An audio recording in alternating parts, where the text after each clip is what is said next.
Et que quand ils sont en phase de papotage, on se rend bien compte que ça n'est pas le problème en question. Parce qu'il y a toujours une différence entre le symptôme et la cause. Ce que les personnes viennent chercher dans un soin, c'est à virer les symptômes qu'ils ont. Mais c'est à nous d'être derrière, d'aller chercher pourquoi ils ont ces symptômes. Le symptôme, c'est juste un cri du corps ou un cri de l'âme qui dit là, ça va pas. Donc, forcément, ils expriment les choses par rapport à leur ressenti. Je sais pas, moi, j'ai mal à la cheville, je vais venir vous voir parce que j'ai mal à la cheville. Derrière, il y a peut-être un problème de direction. La personne a peut-être un problème pour avancer ou pour prendre une direction. Donc, c'est à nous, derrière, de décoder et d'accompagner la personne pour qu'elle comprenne ce décodage.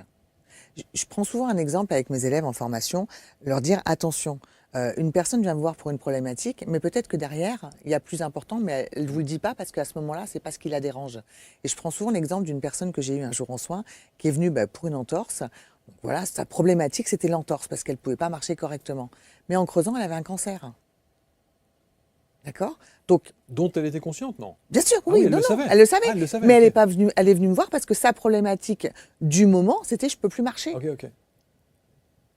Alors, c'est extrême l'exemple que je viens de vous donner, mais c'est. Voilà, donc oui, il y a des personnes qui viennent vous voir et qui ont pas conscience réellement de leurs problématiques. C'est pour ça que la phase de papotage, les prises de conscience, etc., sont là pour ça.